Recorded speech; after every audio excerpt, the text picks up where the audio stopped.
Good morning. A very warm welcome to this webinar. My name is Monique Isenheim. I'm head of the market development at the ISC. And let me begin by acknowledging the traditional custodians of the lands from which we are all coming together today. We acknowledge a deep connection to land, water, and culture, and we pay our respects to their elders past and present. So today we are very happy to partner up with Purpose Bureau on this webinar covering the infrastructure sector's climate risk under the new mandatory ASRS requirements. As most of you will be aware, since the beginning of this year, larger companies in Australia are required to report under the Australian Sustainability Reporting Standards. And that means that climate disclosures are no longer voluntary, but they have well and truly made it into mandatory reporting requirements. Now, Purpose Bureau and Monash University have profiled all companies that will fall within the scope of the ASRS and also looked at their reporting readiness. And they've published a report on that. Today, we will focus specifically on the infrastructure and utility sector within that and to understand their disclosure preparedness and readiness. And the second report for this is available, and some of you have already downloaded it. So that review of the report will then be followed by a bit of a discussion and a Q&A. So if you do have any questions that pop up, please use the little Q&A box on the bottom of your screen to put your questions in. A quick note as well that this webinar will be recorded. So today we will hear from Nick Camper, who's the founder and CEO of Purpose Bureau, which is a business intelligence platform that helps business understand and act on supply chain risk, modern slavery, and Scope 3 emissions. And what that intelligence looks like, we will hear a little bit more about very soon. And we also have Terence Jayaratham, who has partnered with Purpose Bureau in his role as an associate professor at Monash Business School. And he was also previously a partner at EY and Climate and Sustainability Services. He's also a member of the board of the Auditing and Assurance Standards Board. So with that said, we would like to kick off with a very quick poll to see across our attendees where you think your organization sits when it comes to managing climate risk. So maybe have a quick think. 1 not being prepared, 5 being very prepared.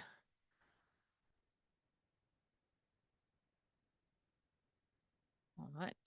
And Terence Jayaratham will be assessing everyone's answers at the end of the call and then sending out how everyone went. So don't know if that changes anyone's choices in the answering, but it's too late if you've already voted. So it looks like a lot of organizations here are squarely in the middle or a little bit better than that. It's that's pretty good. Cool. So I think, Nick, I'll hand over to you to jump into the reports.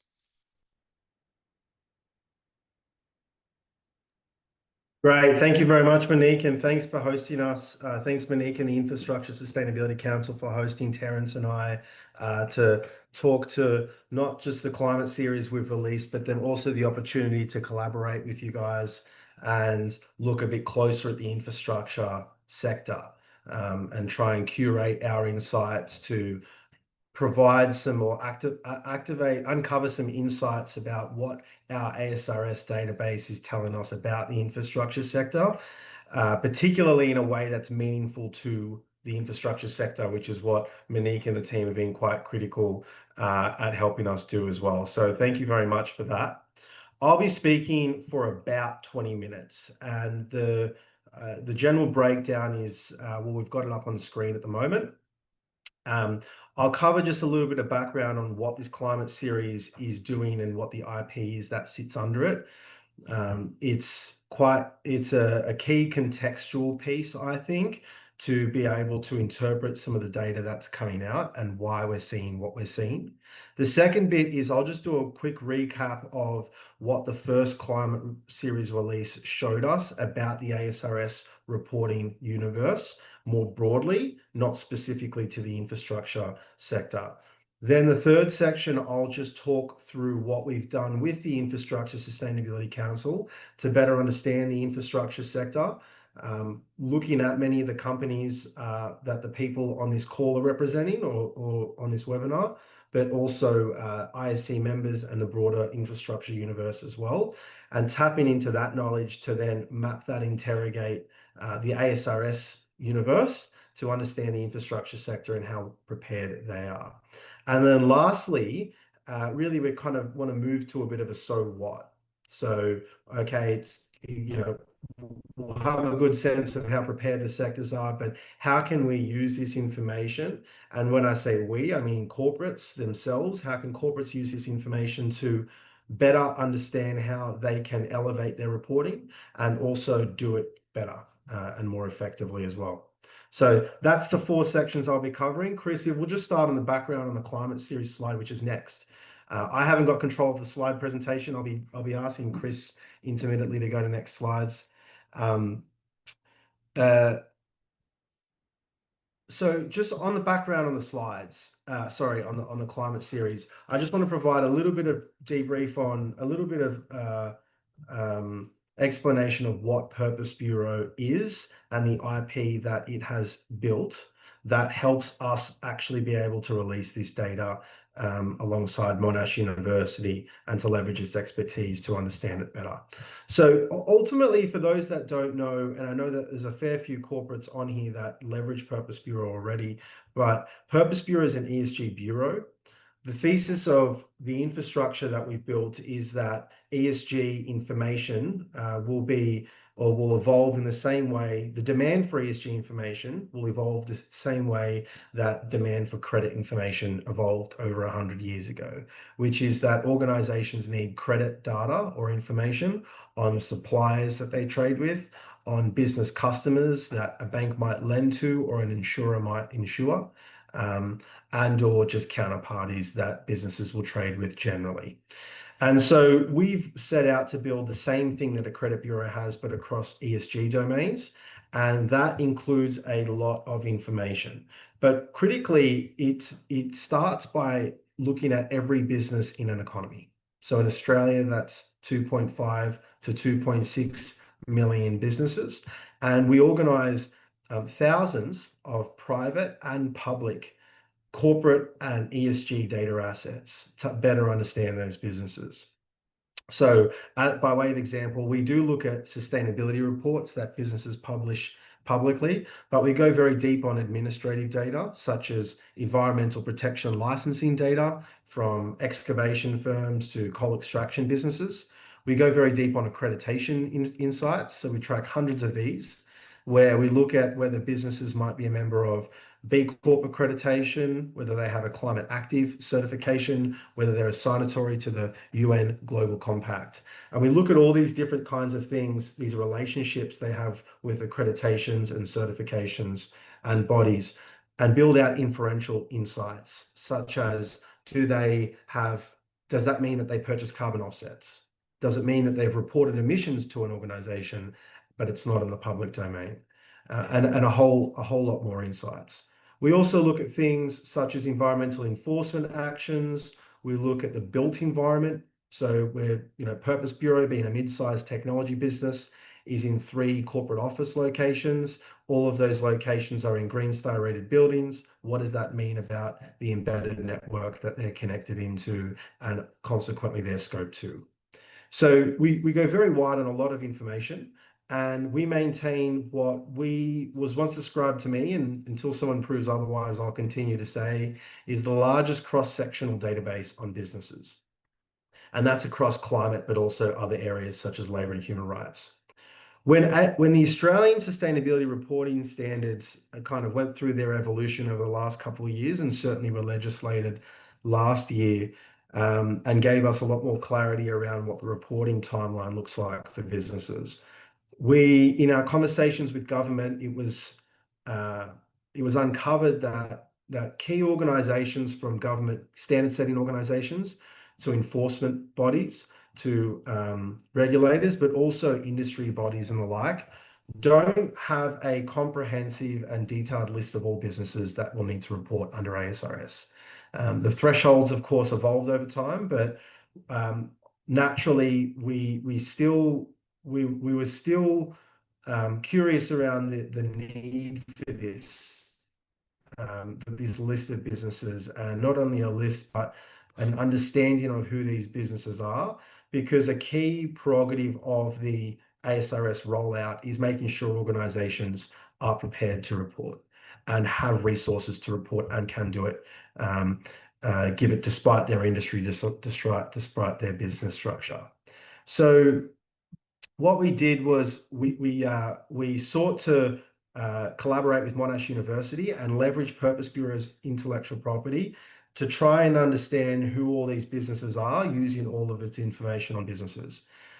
The only time this was done, last time this was done properly, I think, was when Treasury first released their impact policy analysis in November 2023, so a couple of years ago. And it was a top-down analysis. And that means looking at ABS statistics and trying to profile how many businesses come from what groups and what cohorts. Our bottom-up analysis is the first time we've been able to interrogate and be able to check how has that number evolved over time. Has there been some inaccuracies or accuracies in the initial approach, but also how has that number evolved over time? And then also leverage a lot of the cross-sectional insights across what industries these businesses operate in, what size they are, to better understand this cohort and reporting universe. So that's what we've sought to do with Monash University, and what we'll get to today as well is how we've then partnered up with the Infrastructure Sustainability Council to go deeper into that sector as well. That's just a bit about the background. On this next section, I wanted to just cover some key insights on what that first release showed us, which was a few weeks ago, where we released a broad report, a larger report that covered the whole ASRS reporting universe. So the first thing is just to clarify, or sorry, recapture what thresholds businesses have to report into. This is the slide we've got in front of us. Many of you will be familiar with this, no doubt, as sustainability professionals or professionals operating around the sustainability space. But just to ensure that we're all aligned as we go through the data, Group 1 that's due to be reporting at the end of this calendar year will be has to meet at least two out of three criteria. That is, either have more than equal to or greater than $500 million in consolidated revenue. Likewise, equal to or greater than $1 billion in gross assets and or 500 employees. Group 2 has $200 million in consolidated revenue, $500 million in gross assets and 250 employees. And with Group 3, those thresholds drop to $50 million in revenue, $25 million in gross assets, and 100 employees. The key thing the government was trying to achieve, and one of the design principles initially, was that they wanted the climate reporting to meet and replicate the same cohort eventually that currently report to ASIC. Their financial reports on an annual basis. So the government has a pre-existing financial reporting regime where businesses that have more than $50 million in turnover or thereabouts with a similar criteria have to report their financials to ASIC on an annual basis. Group 1, 2, 3 was the phased-in approach was designed to meet and replicate that reporting sequence.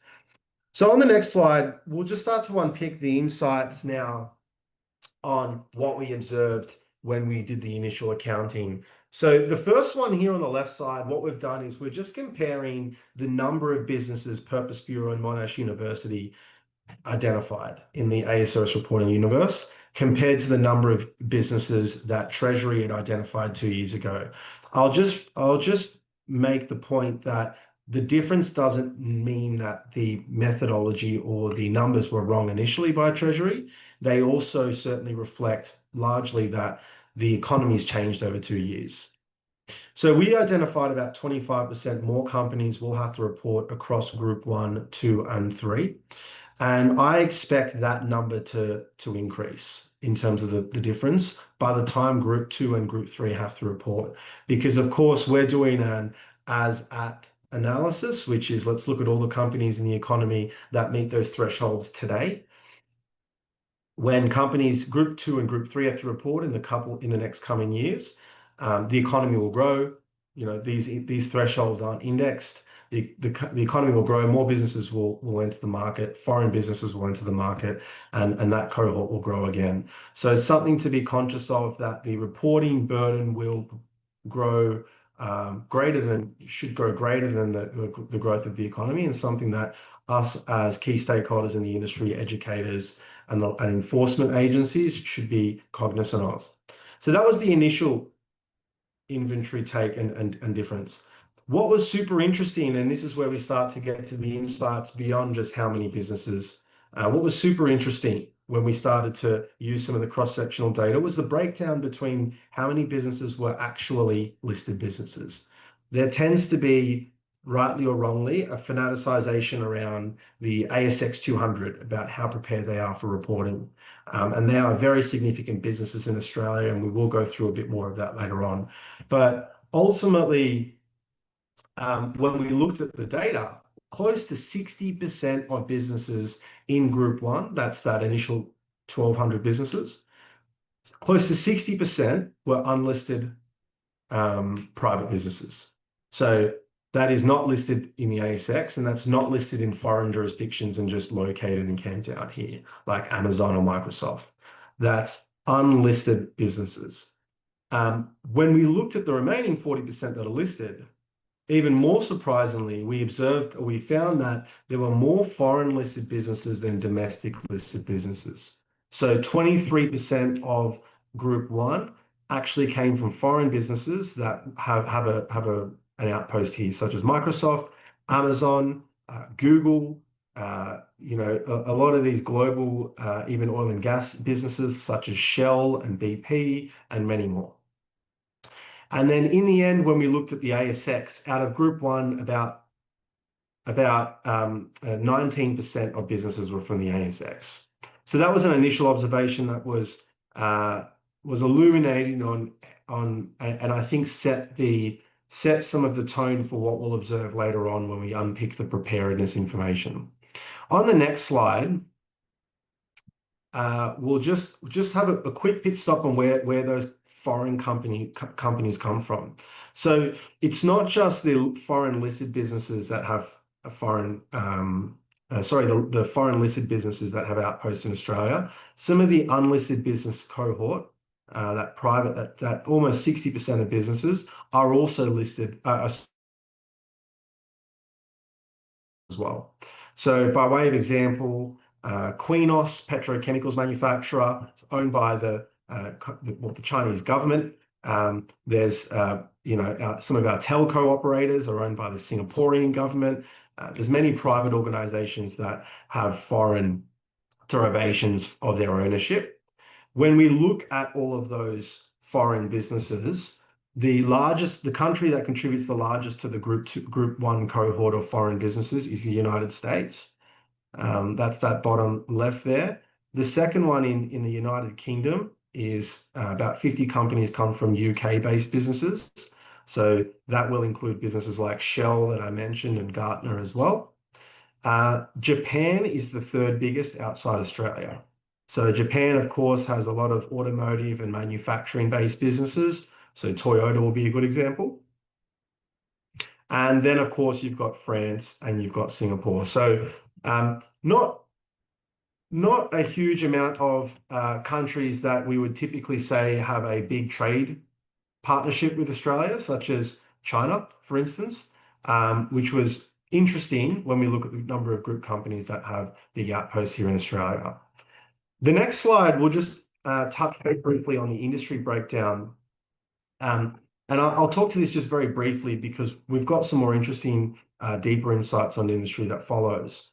When we look at the whole of Group 1 and Group 2, the largest ANZIC division, the main industry classification that the Australian Bureau of Statistics use, is in manufacturing.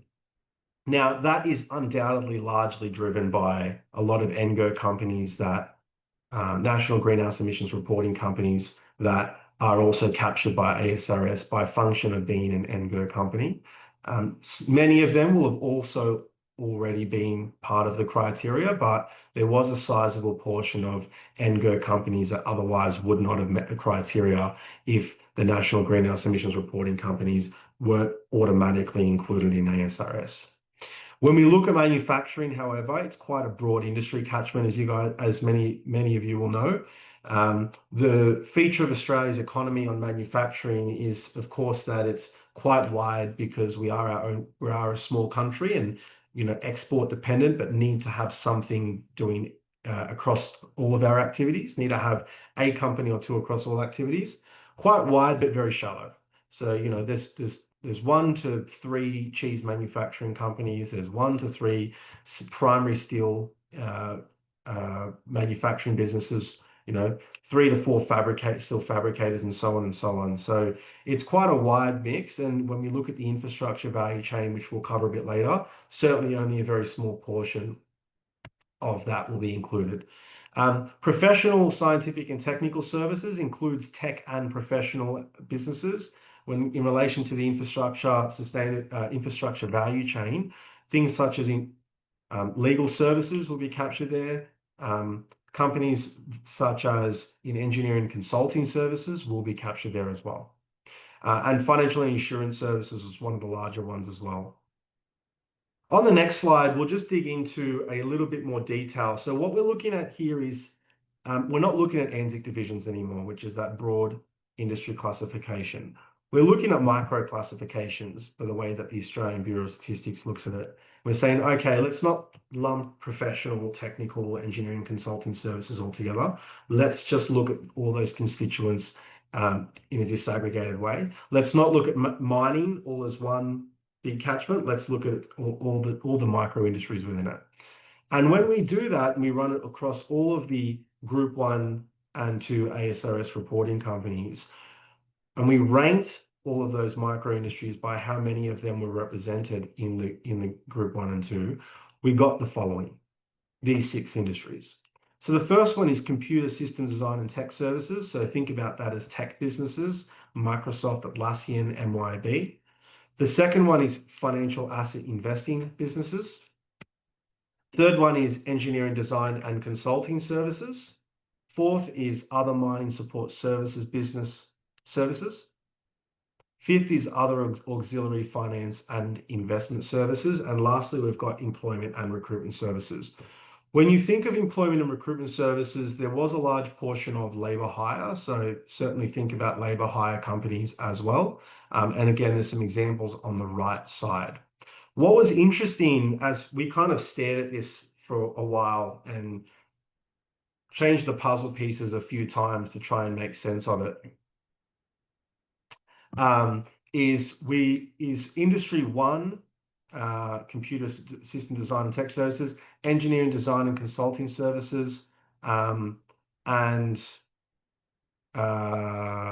financial asset investing services. We can see a value chain across the banking sector and across mining support services, labour hire, and engineering design and consulting services. We can see the whole value chain across the mining sector, which of course speak to the 2 biggest sectors in our economy, banking and mining. Just on the next slide, we'll just touch briefly on preparedness. When we look at all micro industries across the whole economy, we can see that we've just grabbed the top 5 and the bottom 5 in terms of how prepared businesses are. We can see on the top 5 that telecommunications businesses, telco businesses, are fairly prepared when it comes to those businesses that have had audited disclosures, as well as tech businesses. When we look at the laggards or the late adopters, we can see a lot of electricity distribution, some other transport service businesses, and fossil fuel electricity generation being least prepared when it comes to auditable disclosures across a framework that is closest to ASRS. On the next slide, we should have one more.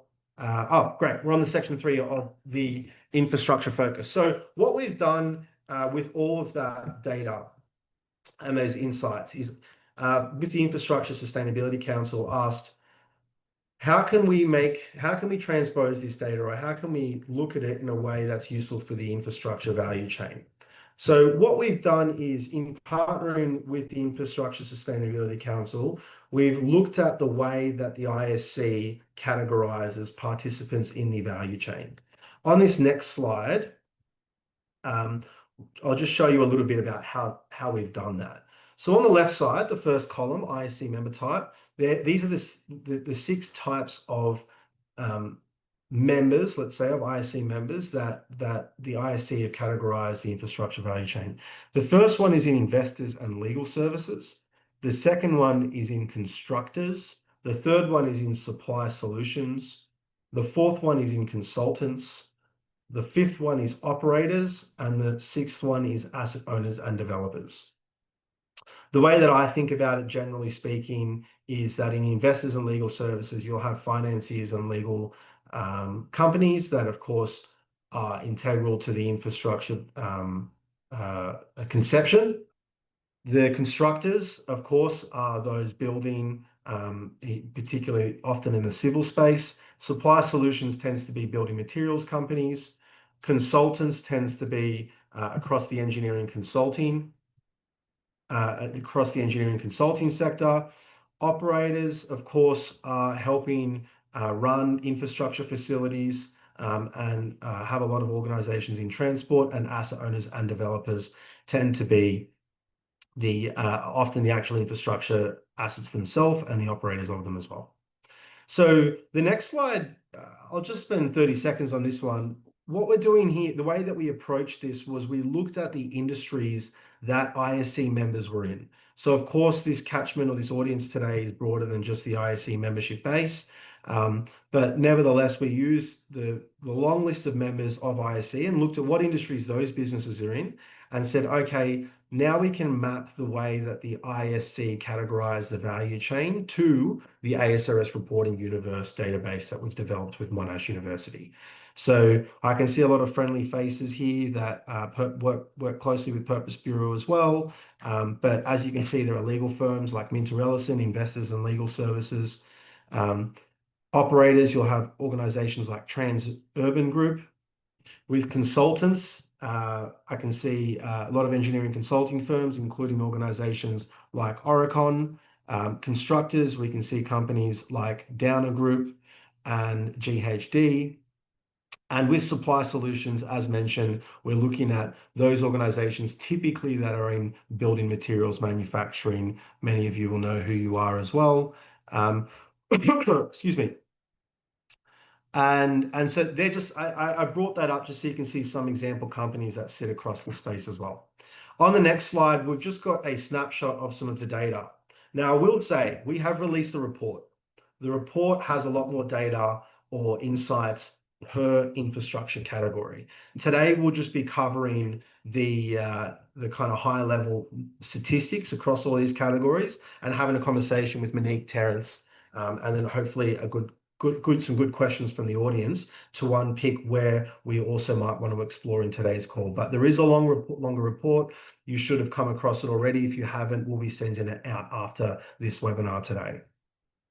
On the left side, I just want to reiterate what we've done with these categories is try and understand how many companies in the ASRS Reporting Universe are in these asset classes. This is not just ISC members. They are the whole category of participant themselves. So for instance, in group 1, 2, and 3, there are 123 constructors. That's what we're seeing on the graph on the left side, or construction companies. When we look at consultants, for those that are part of the infrastructure value chain, as we saw earlier on, consultants in engineering consulting, for instance, there's 52. When we look at supply solutions, so manufacturing businesses that are key to the infrastructure value chain, we've got 25. So that's the broad distribution we looked at. And what was interesting to me is that if you total all of those categories up, you get to about 28% of the total Group 1 ASRS reporting universe.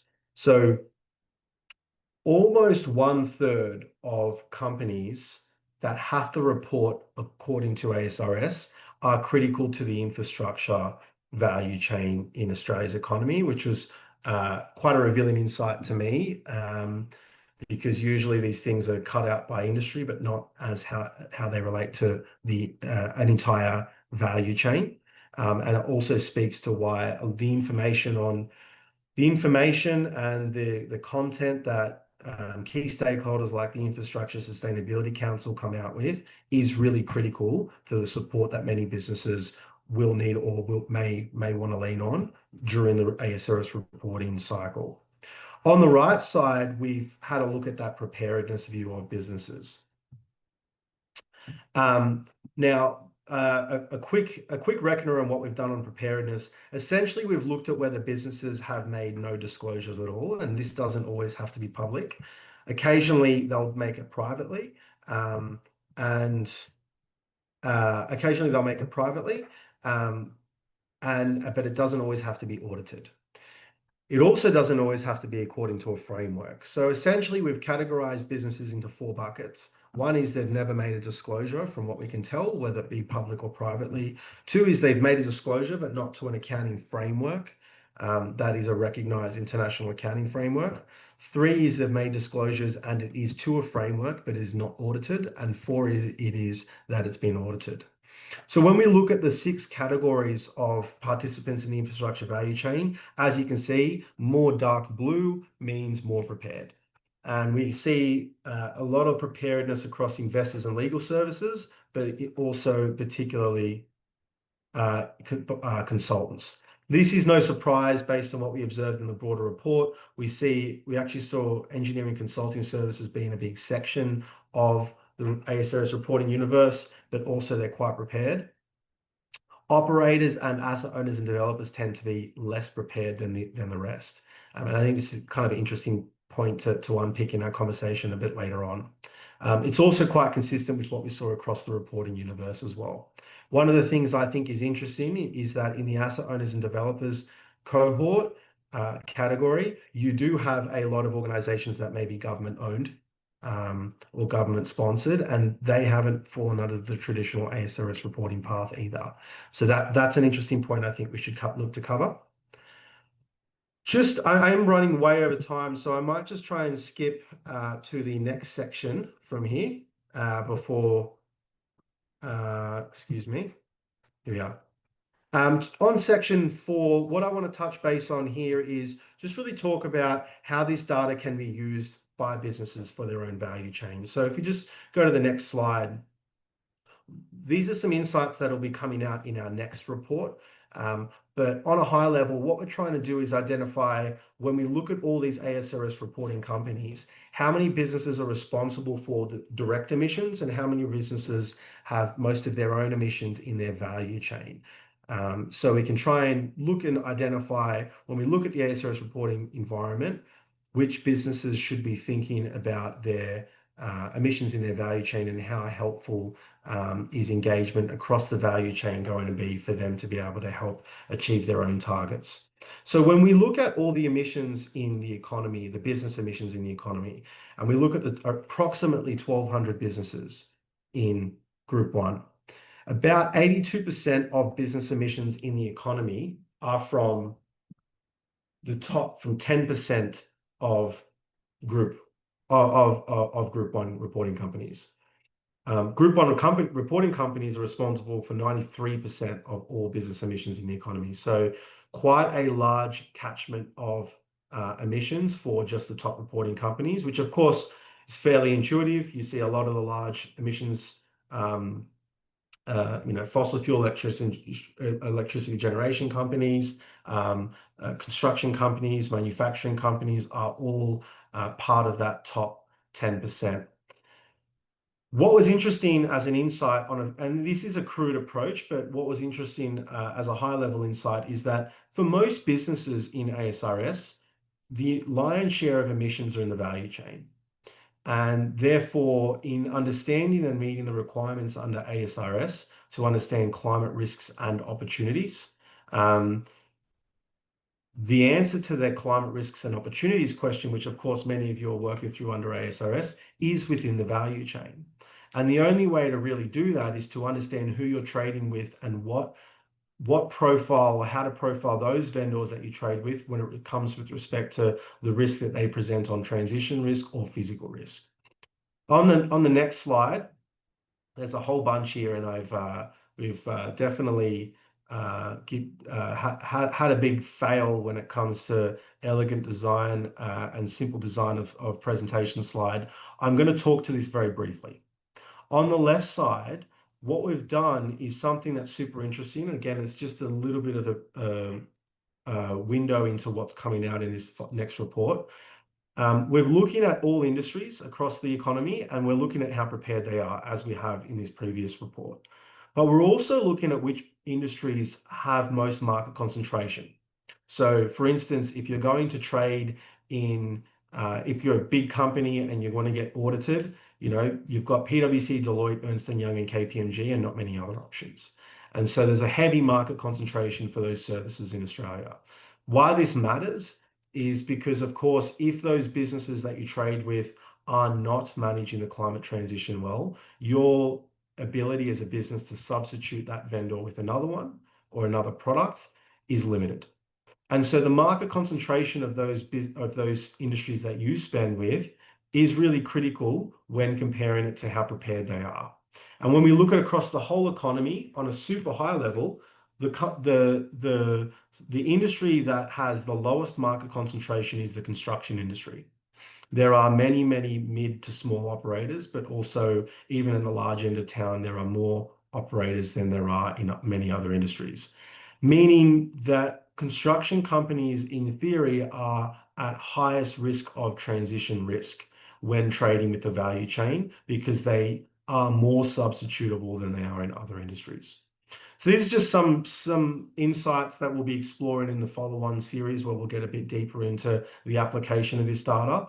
What we can do with this data, and Purpose Bureau will be offering all ISC delegates and members, is a pilot run to look at their own vendor list, to be able to get every single vendor, run it against the Bureau and understand what the transition risk, and to be able to profile climate risks and opportunities across their actual supplier list and also their customer list as well, which a lot of corporates are now using to meet their ASRS reporting requirements. That's it. I'm well over time, so I'm going to call it there and hand it back over to Monique for some questions. Thank you everybody for putting your questions in the Q&A as well. I'll pick up some of those fairly quickly. But let's start, Terence. You've been involved in sustainability assurance for nearly 2 decades, from the really early days of voluntary reporting. So as a board member of the Auditing and Assurance Standard Board, how would you describe the sort of step up in terms of the scope and depth that the ASRS will bring compared to those earlier frameworks? Yeah, thanks, Monique. I think well, some of that comes out in the report. So if you look at the preparedness that Purpose Bureaus assessed is based on what's available from those companies and what's available in the public domain and in some cases the private domains. So that is an indication of what the standard used to be, and the standard that is with ASRS, particularly on climate reporting, is a step up. So when I go into boardrooms or executive meetings, there's quite a bit of, or there was quite a bit of chatter. I think that's moving around. Well, we've done sustainable reporting for 10 odd years and we're quite well prepared, or we've had limited assurance. This standard is, and then the next sort of conversations we've been doing TCFD, about 88% of ASX 100 did TCFD reporting. So there has been voluntary adoption of TCFD, which is what this standard is based on. But the standard then takes the TCFD as a voluntary standard and takes it into a mandatory domain, which is a combination of the ASRS S2 plus the Corporations Act, because there are some requirements in the Corporations Act, like a minimum 2 scenarios requirement. And so it's very prescribed. You need, for example, a director's declaration. You need a director's statement. You've got a lot more prescription, about 180 different requirements that you've got to tick off in responding to ASRS. And therefore, it is definitely, well, I'd probably say at least 100% growth from TCFD reporting, probably a bit more when it comes to thinking about, well, all of this needs to be reasonably assured in due course, and therefore it needs to be at a much higher level of accuracy as well. Whereas voluntary reporting, yes, it focused on accuracy, but often TCFD reports weren't assured. Interesting. And there's a related question in the Q&A as well, which is quite interesting. Who does maintain the list of who needs to report under ASRS? Is that ASIC, or how does that work? Yeah, that's Oh, one point, sorry. I think. Yeah. So ASIC will have a list, or they'll have a view on it. Basically, ASIC do this for all companies that have to meet financial reporting requirements. It's super complicated even for ASIC because it requires an understanding of who submitted what to the tax department, having or not having access to that, because of course that's confidential, monitoring who's reported previously under the financial reporting thresholds, etc. And there's a lot of movements. So ASIC will have a view, ASIC will have a good view, but ASIC traditionally haven't been able to use a lot of cross-sectional data, i.e. beyond financial information, to try and better understand and benchmark what does this mean. It's purely from an enforcement standpoint. Look, every year ASIC will miss 50 to 60 companies that have to report, and then they'll end up on a list the following year. So does the company have to sort of self-identify and report if they're not on that list? Do they have a responsibility to identify that they actually do fall under this category, or are they just lucky to yeah, get alert? the onus is on the company to identify if they're required to report, but Terence might. Yeah, that's a really interesting question. And we're starting to get, I mean, that statistic around 58% of the companies that need to report are private companies that often haven't done any ESG reporting. And then you've got 23 odd percent that are overseas listed and are based here. And the guys who are based here, while the international arms may be doing reporting, the guys that are based here don't have a view on ESG or haven't been doing any local reporting. So unless the auditor's telling them or they've heard about it in some seminar, it'd be really difficult. And we're starting to get companies calling saying, we're a December 31 Group 1 reporter, and I just heard about this. The other insight into ASIC, I was chatting with ASIC last week, and ASIC said they've only had about a dozen calls from companies about any reprieves or any additional time that they might need. And that doesn't say anything except they're probably the 12 companies that have worked out that they can't do much and really need help, because you wouldn't call the regulator first up. But I suspect that there's a long tail of those that are just working out these reporting requirements. Mhm. And then following on this as well, in terms of who needs to report, there's one question about how are national or state transportation or major infrastructure holdings fitting into this picture as asset owners and developers? Nick, did you want to take that one? You're on mute. Sorry, yeah. Well, I thought what was interesting, Monique, is one of the thoughts that I've had that I'd love to hear your thoughts on, Terence, as well, is how, broadly speaking, the fact that in the infrastructure value chain, you have a lot of government-owned organizations, of course, operators and developers, utilities, businesses, but many across the state governments as well, not just the federal government. Interestingly, the way ASRS are kind of broadcast overall organizations, government ends up in this kind of weird gray area, which hasn't really been dealt with properly in its entirety yet. When looking at the data in the more underlying data across the infrastructure value chain, it was clear to me that there were some things that were, the laggards in some of the asset classes, like owners, operators, and developers, were because of that. Terence, I know you do a lot of work with the AUSB, and with Monique's question in mind about some of those catchments, how do you see that evolving over the next 12 months? Yeah, so I think that's a little bit of a blind spot. You mentioned, Nick, that 90% of the emissions are in the value chains of companies. And in those value chains, you have government entities. So there's state government entities and obviously federal entities. There is a requirement for federal government entities to report. It's a 3-year phase in. Over 3 years, they will be reporting, not so much assurance, but they'll be reporting much of ASRS within a framework that the federal government's put together. So we've got that happening in a public context.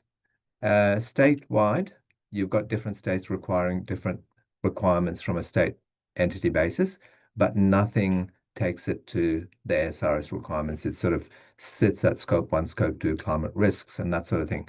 So my sort of answer to this is the value chain risks are really important for companies to work out where their climate risk is. So if, for example, Melbourne Water, where I am, Melbourne Water has risks and we can't access water from Melbourne Water as the wholesaler. What sort of risk would that present to all the companies that operate in Victoria that rely on water? And that residents will get it first, and then private sector, companies will get it second. So what are the risks? We can't assess that risk unless we know Melbourne Water's own risk profile around climate. So this is where there is a little bit of a blind spot. And I think that sort of incorporates the answer to the other question I was in the Q&A about the public sector, what their journey is. So I think that's covered. A question on the data used to compile this report, were they already publicly available, or did you have to do requests for information from the companies or government? It wasn't all publicly available. The way that the kind of core bits of information that make this work is the kind of really boring stuff, like understanding corporate group structures, understanding financial information, levels of financial reporting, ownership percentages. So understanding, okay, how much of Microsoft's business in Australia generates what revenue. Quite a long kind of process to work out all those data points. And the way that we do that is kind of both, but neither of what you mentioned, Monique. So we actually work quite closely with the credit bureaus so that we can understand the foreign and the domestic delineation between some of this stuff. So what is Dun& Bradstreet or Equifax saying about Microsoft in Asia Pacific versus Microsoft in the United States, and how do we work through those differences? The other one is kind of listing information. So when businesses have been delisted and listed, etc. So we do have an enrichment program where businesses can verify and update their own information. But for all of the information that went into this, I'd say a large portion of it was driven by our private data exchange partnerships. I might hand the next question to you, Terence. For the first year on limited assurance, if all disclosure requirements are not met, what can an auditor do?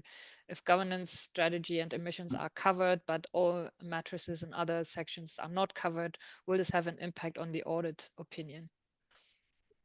That's a very specific question. So I think I'm not sure whether the question is whether there's 4 areas for limited assurance in the first year for each of the groups, which is governance, strategy, risk aspects, and scope 1 and 2.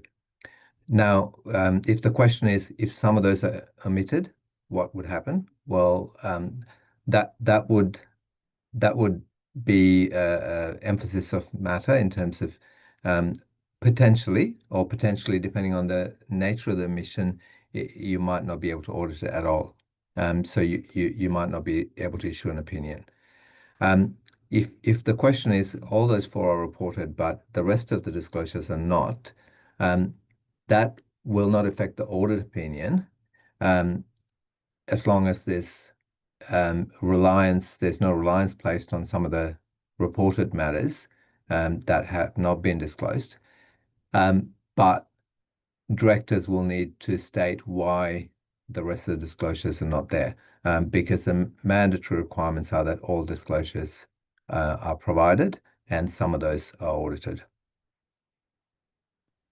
How much of a bit of a transition grace period is granted to those organizations that have to report this year? There's some transition reliefs that are available to all companies, but there's no transition across the board around what you can or can't report. So there's things like comparability of information from year to year is a relief. You don't need to provide trend data this year. You don't need to adhere to the greenhouse gas protocol this year. You don't need to report scope 3 this year. And directors have some relief in the first 3 years. They're the transition reliefs, nothing else. Nothing else. One of the questions that came through that I really liked, that is an extension of the question you just answered, Terence, about if you've got certain disclosures and you're light on the others, how does the auditor see that? Is if you're an international business, because we know from the data there's a lot of these, and that you haven't, and they've done reporting per, broadly speaking, the framework, and they've got an Australian subsect, can they just carbon copy, or what's the process like? It's a really good question. It's a really good question. The reason why the Australian regulators and the Australian standard setters and the government is wanting Australian companies to report that are based here is because they're trying to work out risks locally. So I've got a client a couple of clients who've got that sort of profile where they've got international reporting, and they're wondering if they can copy and paste the local. The problem is, say, for example, if you do quantitative climate risk analysis or even qualitative, international modeling will be at a very high level. They will not look at locally available local government flood data and Bureau of Meteorology data. They'll be relying on climate data from the international databases. And that will only paint, in terms of downscaling, it'll only paint a high-level picture. The downscale impacts for bushfire, flooding, and so on will not be available from international modeling. That's just one example, but there's lots of other examples around why you can't copy and paste international work.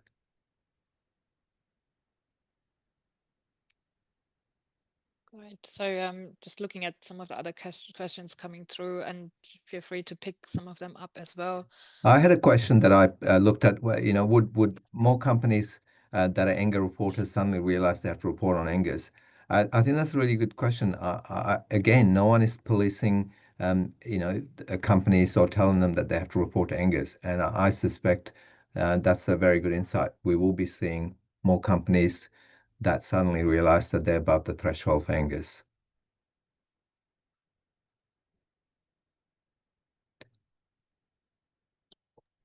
I think there's a lot of really good questions coming through. I don't know if Monique's struggling like I am to say where do I start, where do I end, but I wanted to pick.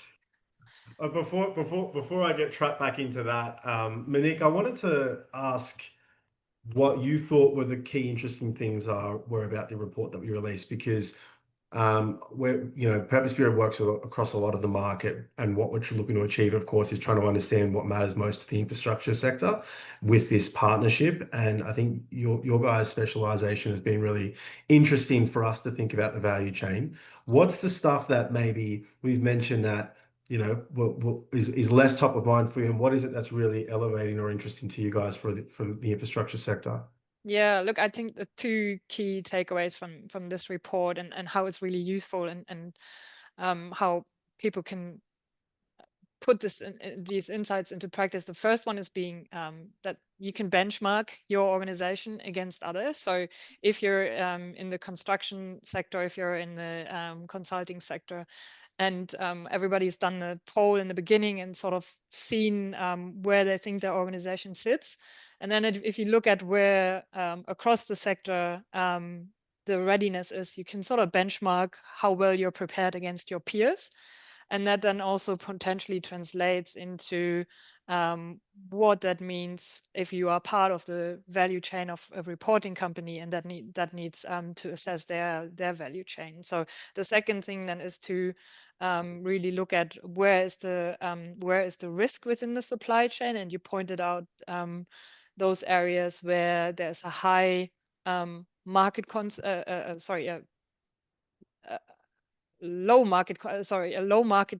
market concentration, and that's where potentially the risk sits, because you can't easily switch your service providers and that's where you probably want to focus in first and see, okay, where where do we play in the supply chain? Who do we work with? How prepared are they, and how easy is it to switch away?